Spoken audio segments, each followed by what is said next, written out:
Hello again, race fans. Day 2 battle at the border at the Sharon Speedway in Hartford, Ohio. Last night, day 1, well, history was tied again as Brandon Sheppard picked up his 18th win of the year in what was a dogfight between 4 cars for most of the race, and it came down to he and Ricky Weiss at the end. Sheppard winning the event, Weiss coming home in second, Chase Young hands third. Well, tonight, little different story. We ramp it up a little bit. Feature will be 3 times as long. We're 75 laps tonight for $15,000 to win, but that comes after we do hot laps, PFC breaks, fast qualifying, dry dean heats, last chance showdown if necessary. Then we go 75 laps for $15,000 to win. As we said, history could be made at this racetrack tonight for 2 reasons. One that nobody's talking about is we've had 8 different winners in 8 visits to the Sharon Speedway. There have been no repeat winners. The gentleman that has the best shot, the odds-on favorite, would be the guy that's going to walk into the picture now. He is the current point leader. Last night's winner for the 18th time, Brandon Sheppard. Well, Shepp, we've been talking, beginning of the year we were looking at points. We're going to say, are we going to be the champ? Are we going to do this? Are we going to do that? Then you put together a couple of 5-race streaks where you won. Then we started to get close to the magical number of 18 to tie. That's over. We are now at the threshold of history with the World of Outlaws for the 19th win. You're second on the weekend, and you would be the first driver to ever repeat as a winner here in World of Outlaws competition. With all that being said, I know the focus is still on the prize in November, but now you're getting slapped in the face with this. You got a chance to set some real history tonight. Yeah, no pressure or anything. Not a bit. That's the hard part about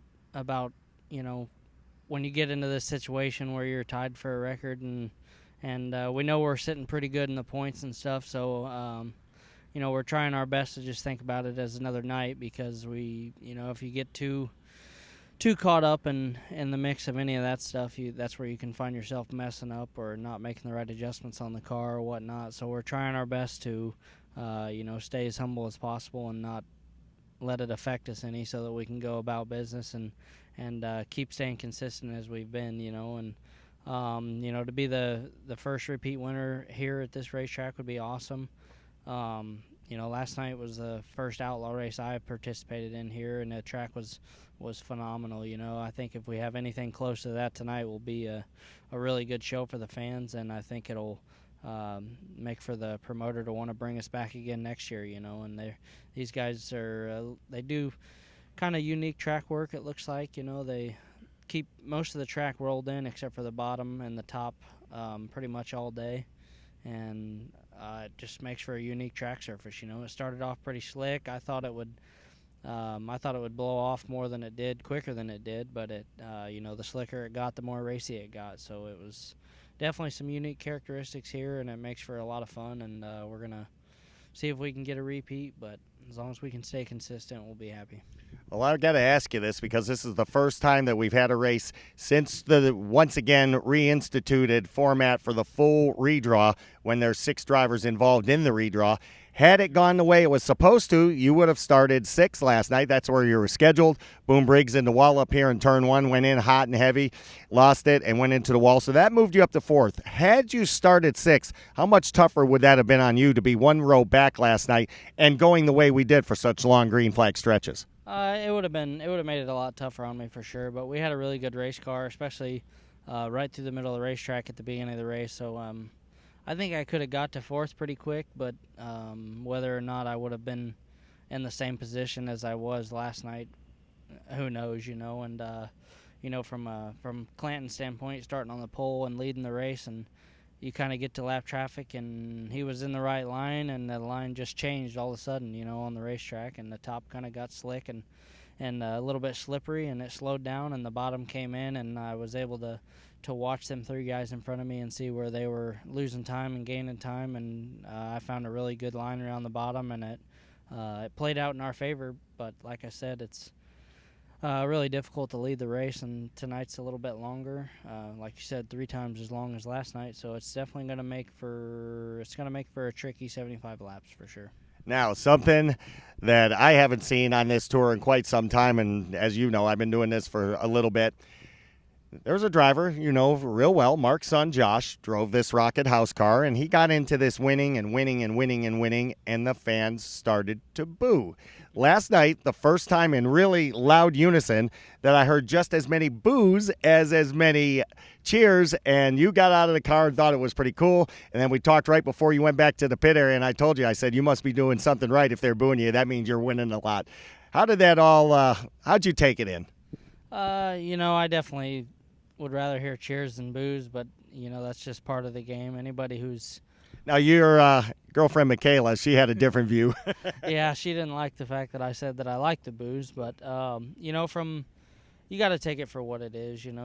There's always going to be people that don't like you, and there's always going to be people that like you, and I'm really fortunate to have a lot of supporters behind me, and just so happens that this seems like a track where the fans don't. But remember, they used to boo Earnhardt too. Look what he did. Oh yeah, exactly. And that's why I said it's just the way that you take it for what it is, and as long as they're making noise, you're making something happen. So whether they like it or not is their choice and their opinion, and it is what it is. But it was definitely kind of funny to listen to it. I grew up listening to Scott Bloomquist get a lot of boos, and he's won a lot of races, and a guy that anybody in that pit area back there has got a lot of respect for what he's done through his career, and so to hear some boos on my side of it is pretty cool, I guess, if you look at it that way. You didn't hear this, Michaela. Well, the thing that we get to now is the last thing is there's speculation going around the racing world. There's a possibility that this team could earn over $1 million this year total between contingencies and everything that goes in with series racing and the major races that you've won. We're coming up on another one. World 100 is next weekend at Eldora Speedway. And let's face it, the role you're on right now, you're not done making money with us by no sense of the stretch of the imagination. There's some other races you'll be able to go to when you're not outlaw racing. What does it even feel like to know that you and this team have worked hard enough to where you guys have earned a 7-figure payday in the year 2019? That's got to be something. I don't know if anybody can fathom that. Yeah, it's definitely crazy to even think about, to say that we would do that at the start of the year. I didn't think there was any way. The racing's evened out so much in the past few years that it made it really hard to be as consistent as we have been, and we've just been really fortunate this year, and our car's been really good, and we learned some stuff in Florida right at the beginning of the year, and it just made 4 in a row in Florida, as a matter of fact. Yeah, exactly. It turned our whole year around. It's just we got our program really good right now. My guys are working their butts off to make sure we don't have any DNFs like we did last year, and it's paying off. Brandon Sheppard is here tonight not only to win and win the World of Outlaws title, but also to continue to stack up the wins, possibly earn $1 million in 2019, which is unheard of in dirt track racing. The way to watch history tonight, tune in to dirtvision.com. Get that Fan Fast Pass for $39. You'll be able to see this young man set history. It may not be tonight, it may be tonight, but nevertheless, the best way to watch the World of Outlaws, Morton Buidings Late Model Series, is on dirtvision.com. Hope everybody tunes in tonight.